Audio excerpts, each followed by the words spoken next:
Hey everyone, it's Dorcas and welcome back to my channel. Today I'm designing the April pages in my bullet journal and I want to celebrate three things. 1, spring is finally here. 2, I'm designing this before the month begins, which I haven't been able to say for the past 3 months. And 3, I actually cared enough to paint my nail in rainbow colors just to match with this month's theme. So why don't we go back to my desk and get started?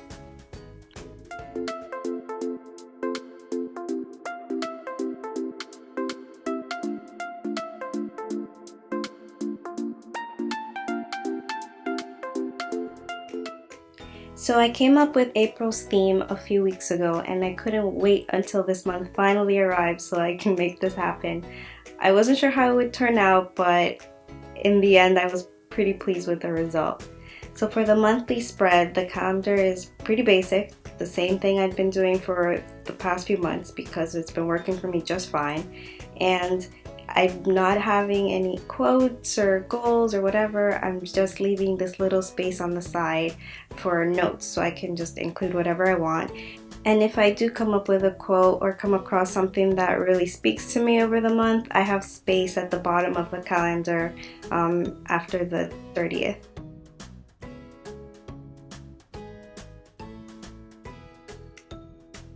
So after drawing it all out, I erased my lines and then it was time to finally get to the fun part.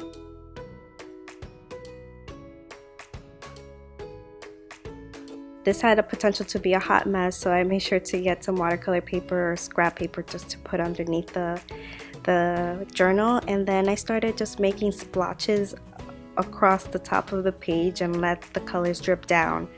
So kind of like rain, because April is, a very rainy month, but I also wanted a lot of color in this month's theme. So I have splotches in, red, orange, yellow, all the colors of the rainbow smearing down and dripping down the pages of the calendar. And towards the end, it was starting to get all over the place and like seeping into the other pages, but that's what this is for. This is for fun and playing, and I don't want to feel afraid of getting messy. This is what this journal is for.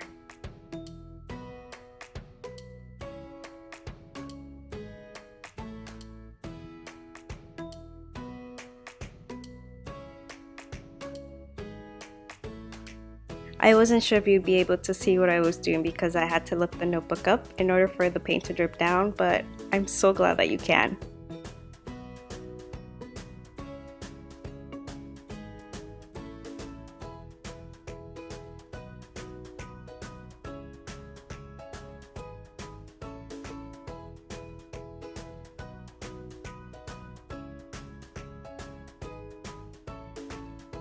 For some of these colors, they're so opaque that I had to make sure that I added enough water onto the page so that when it dried, I could still see my writing. But if I can't see my writing, I don't know that I'd be that mad because it just turned out so pretty.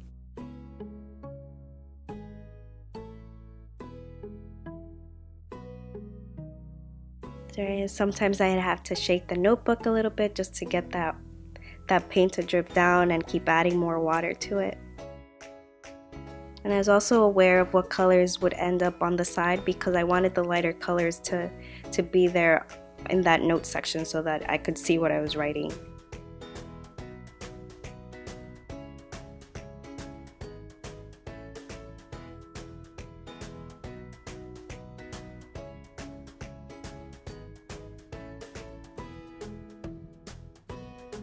Ta-da! It's so pretty. Okay, so some paint smeared on the next page, and that's totally fine. That's part of the process. But this next page will hold my mood tracker as well as my habit trackers. So for the mood tracker, I'm going to do rain droplets, and I'll color the rain droplets a different color depending on what mood I'm in, just like the last few months. I actually decided to only track 2 habits this time. It's getting less and less each month as the year goes on. But I did consider not tracking any habits at all, so I just settled with 2. One for yoga and meditation, and then the other one for my medications. So I decided to create 2 graduated cylinders, which it's not exactly what meteorologists use to measure rain, but whatever, it's gonna work in this case, and I'll just go filling it up as I accomplish each of those tasks. And then my usual brain dump section on the side.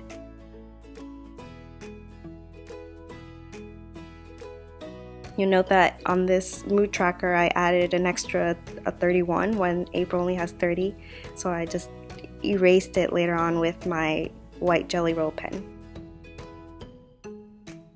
I'm just cleaning up my layout before I start painting. And so the mood tracker, I wrote it in like a cloud font. So those are the clouds and the rain will be dropping down from the title. Now, is it bad that after I selected the colors for my 4 different feelings on this mood tracker, that I'm kind of hoping there's a nice array of all of those colors on this page, just so that it looks pretty in the end instead of one color? Yeah, probably, right?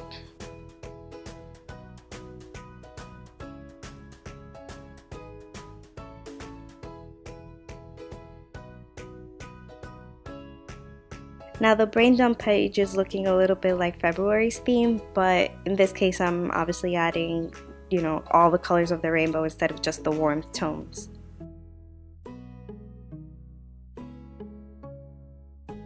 And this is probably my favorite part of all, just letting the colors bleed into each other and mixing and being completely random with it.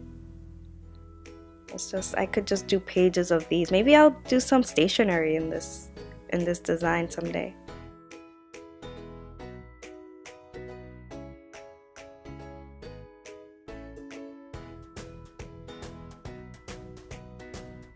And so these are the colors I've chosen for my mood tracker. Nice and colorful. Now I've decided to mix up my weekly page to do something differently than what I've done, you know, every single week this year.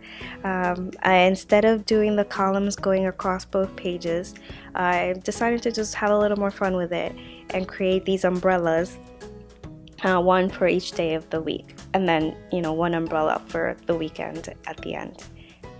So each of these umbrellas will have some fun patterns and bright colors, and they'll be floating in the sky.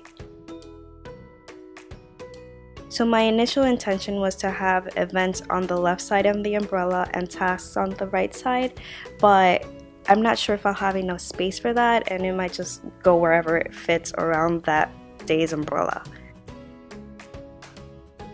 I also know that I will probably miss having that little journal section that I've had in the previous weeks. So I'm going to test this out for this first week of April, and if it's not really working for me, I'm totally going to go back to what I'd been doing before and just incorporate the umbrella theme and the raindrop theme in some other way. And that's the beauty of bullet journaling. The fact that you're not married to one layout for the entire 52 weeks of the year.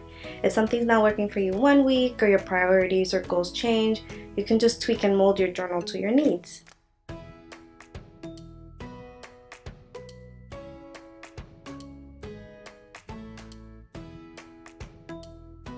So I'm jumping around painting more than one umbrella at a time just to let some of those colors dry. I'm terrible at, you know, giving paint enough time to dry before painting something right next to it. And then I'll have colors that bleed into each other when that wasn't my intention. So I'm trying really hard to be patient here and give some of those colors time to dry.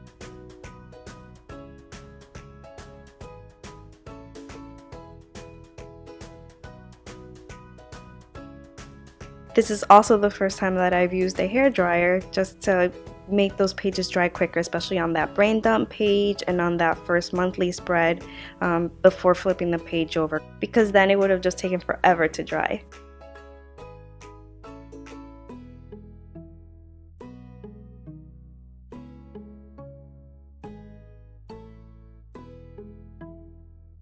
And just adding the last little dots to this final umbrella for the weekend. And then, you know, initially I was gonna just leave it white, but it just looked too plain for my liking, so I decided to add a little sky coloring around them. And it's still very light that, you know, seeing my writing will be no issue.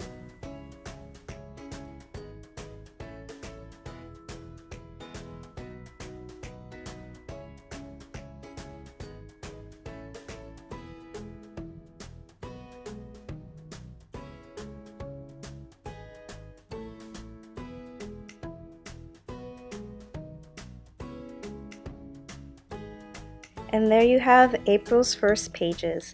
I love how this colorful monthly spread turned out. I do hope that I can see my writing on it, but if I don't, you know what? It was still worth it because it looks so bright and colorful.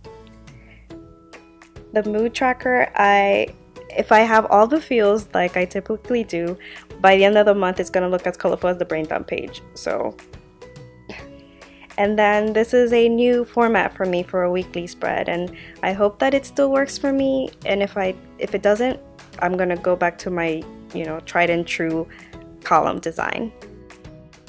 And with that, my bullet journal for April and my nails are spring ready.